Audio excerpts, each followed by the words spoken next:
അല്ല, സംഘടനയുടെ പിന്തുണ കിട്ടാവുന്ന വിഷയമാണെങ്കിൽ കൊടുക്കും. ഇതൊരു പൊളിറ്റിക്കൽ വിഷയം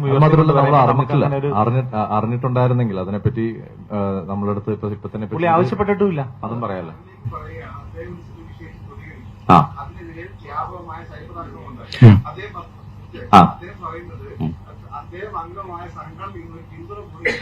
പുള്ളിയുടെ അതെ രാജിവെച്ചു എന്നുള്ളത് ശരിയാണ്. ആ ഒരു അതല്ല, അദ്ദേഹം പിന്തുണ കിട്ടിയില്ലെന്ന് പറഞ്ഞാൽ അദ്ദേഹം ഞങ്ങൾ ആരോടും സംസാരിച്ചിരുന്നില്ല ഈ വിഷയത്തിന് മുമ്പ്.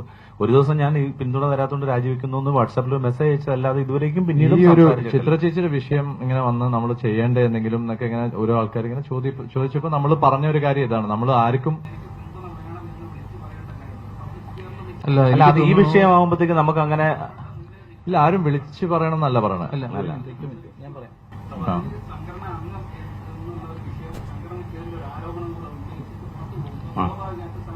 വ്യക്തമായി പറയാം. ഒരു സംഘടന ഇപ്പൊ ഞാൻ പ്രതികരിക്കേണ്ടത് എന്നെ കുറിച്ച് എന്തെങ്കിലും പറയുമ്പോഴാണ് ഞാൻ പ്രതികരിക്കേണ്ടത്. അതുപോലെ സംഘടനയിലെ ഒരു അംഗമാണ് അദ്ദേഹം. പക്ഷെ സംഘടനയുടെ ഒബ്ജക്റ്റീവ്സ് എന്തൊക്കെയാണെന്നുള്ളത് വ്യക്തമായിട്ടും സംഘടനയിലെ എല്ലാ മെമ്പേഴ്സിനും അറിയാം. നമ്മുടെ പ്ലേബാക്ക് സിംഗേഴ്സിന്റെ വെൽഫെയറിനായിട്ട് രാഷ്ട്രീയ, മത, ജാതി ഒരു വ്യത്യാസങ്ങളും ഇല്ലാതെ ഒരു കൂട്ടായ്മ, ഒരു സ്നേഹത്തിന്റെ പുറത്തും സംഗീതത്തിന്റെ നന്മയുടെ പുറത്തുമുള്ള ഒരു കൂട്ടായ്മയാണ് ഈ സംഘടന. അപ്പോൾ അതിനകത്ത് ഒരു അംഗം എന്നുള്ള സന്തോഷത്തോടു കൂടി തന്നെയാണ് എല്ലാവരും അംഗങ്ങളായിരിക്കുന്നത്. അപ്പോൾ അതിന്റെ ആ ചട്ടക്കൂട് അല്ലെങ്കിൽ അതിന്റെ ഒബ്ജക്റ്റീവ്സ് എന്തിനാണോ ഈ സംഘടനയ്ക്കകത്ത് മെമ്പറായിരിക്കുന്നത് അതിനകത്ത് നിന്നുകൊണ്ട് ആ ഒബ്ജക്റ്റീവ്സിന് വിരുദ്ധമായോ അല്ലെങ്കിൽ അതിനെ ബാധിക്കുന്ന വിധത്തിലുള്ള എന്തെങ്കിലും പ്രവർത്തനങ്ങൾ വരുമ്പോഴേ ഒരു സംഘടന എന്നുള്ള നിലയിൽ പ്രതികരിക്കേണ്ടതുള്ളൂ. ഒരാൾ വ്യക്തിപരമായി രണ്ടുപേരും പറഞ്ഞിരിക്കുന്നത് അവർ ഈ സംഘടനയുടെ ചട്ടക്കൂടുകൾ അല്ലെങ്കിൽ അതിന്റെ ഒബ്ജക്റ്റീവ്സ് അല്ലെങ്കിൽ എയിംസ് ആൻഡ് ഒബ്ജക്റ്റീവ്സിന് പുറത്തുള്ള വിഷയങ്ങളിൽ അവർ പബ്ലിക് ഡൊമൈനിൽ പ്രതികരിക്കുകയോ അല്ലെങ്കിൽ റെസ്പോണ്ട് ചെയ്യുകയോ അല്ലെങ്കിൽ പോസ്റ്റ് ചെയ്യുകയോ ചെയ്യുമ്പോൾ അല്ലെങ്കിൽ അഭിപ്രായം രേഖപ്പെടുത്തുകയോ ചെയ്യുമ്പോൾ ആ ഒരു ടോട്ടൽ ബാധ്യത ഓരോ മെമ്പറിന്റെയും എടുക്കേണ്ട ആവശ്യം സംഘടന എന്നുള്ള നിലയിൽ സംഘടനയ്ക്കില്ല, ഒരിക്കലും ഇല്ല.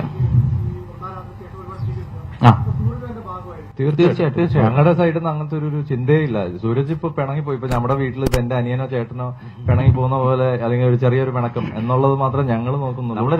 സൂരജിന് ഞങ്ങൾ അങ്ങനെ ഒരു രാജിവെക്കുന്ന ഒരു സംഭവമേ ഞങ്ങളുടെ സൈഡിൽ നിന്ന് ഞങ്ങൾ അങ്ങനെ അക്സെപ്റ്റ് ചെയ്യുന്നില്ല. ബിക്കോസ് അത് കുറച്ചൊന്ന് തണുത്ത് കഴിയുമ്പോഴത്തേക്ക് ഞങ്ങൾ ഇപ്പൊ ഞങ്ങളുടെ ഫോക്കസ് എന്ന് പറഞ്ഞ പോലെ ഈ പ്രോഗ്രാമാണ്.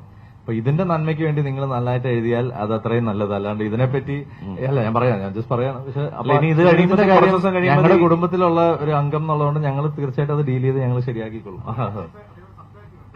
ഇല്ല, അദ്ദേഹം അങ്ങനെ ഞങ്ങൾ ആരെയും അങ്ങനെ ഫോണിൽ വിളിച്ചിട്ട് ഇക്കാര്യം പറഞ്ഞിട്ടില്ല. ഞങ്ങളോട് ആരോടും സംസാരിച്ചു. ഇങ്ങനെ ഗ്രൂപ്പിൽ പറഞ്ഞു പോയ ഒരേ ഒരു മെസ്സേജ് എന്നെ സപ്പോർട്ട് ചെയ്തില്ല, ഒരു മെസ്സേജ് അയച്ചിട്ട് ലെഫ്റ്റ് ആയി എന്നുള്ളതേ ഉള്ളൂ. അപ്പൊ അത് ഇതിനിടയ്ക്ക് നമുക്കിത് സംസാരിക്കാൻ പറ്റില്ല. ഇത് ഈ പരിപാടി കഴിഞ്ഞിട്ട് ഞങ്ങൾ സംസാരിക്കാം.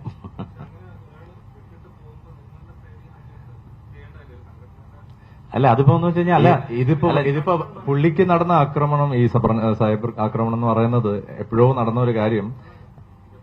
ഇപ്പോഴല്ലേ, കഴിഞ്ഞ ദിവസം അല്ല മലയാളം ഇപ്പോഴും നടന്നുകൊണ്ട് അതാണ് എനിക്ക് ഞാൻ ഇതൊന്നും നോക്കാത്തതുകൊണ്ട് എനിക്ക് ഇതുപോലും അറിഞ്ഞൂടാ. പക്ഷെ ഞങ്ങൾക്ക് ഗ്രൂപ്പിൽ തന്നെ ആർക്കും ഇതിനെപ്പറ്റി അറിഞ്ഞില്ല എന്നുള്ളതാണ് സത്യം. അപ്പൊ ഞങ്ങൾ പറഞ്ഞപ്പോഴാണ് ഞങ്ങൾ അറിയുന്നത്. പക്ഷെ എന്നാലും ഞങ്ങളുടെ തീരുമാനം ഇത് തന്നെയായിരുന്നു. ഇപ്പൊ ചിത്ര ചേച്ചി ആയാലും സൂരജ് ആയാലും ആരായാലും അതിനൊരു ലെവലോ അല്ലെങ്കിൽ ഒരു എന്താ പറയാ ടിയർ 1 ടിയർ 2 എന്നുള്ള രീതിയിൽ ഞങ്ങൾ ആരും അങ്ങനെ ഇവിടെ ഞങ്ങൾ വെച്ചിട്ടില്ല. അപ്പൊ അതുകൊണ്ട് അതൊരു ഈ പറഞ്ഞ പോലെ ആ പറഞ്ഞു പോയതിന്റെ ഒരു പിണക്കം അത് ഞങ്ങൾ മാറ്റിയിരിക്കും. ഞങ്ങൾ തീർച്ചയായിട്ടും അത് ഞങ്ങളുടെ കുടുംബത്തിനുള്ളിൽ ഉള്ള കാര്യങ്ങൾ അത് തീർച്ചയായിട്ടും ഞങ്ങളത് ഹാൻഡിൽ ചെയ്തിരിക്കും.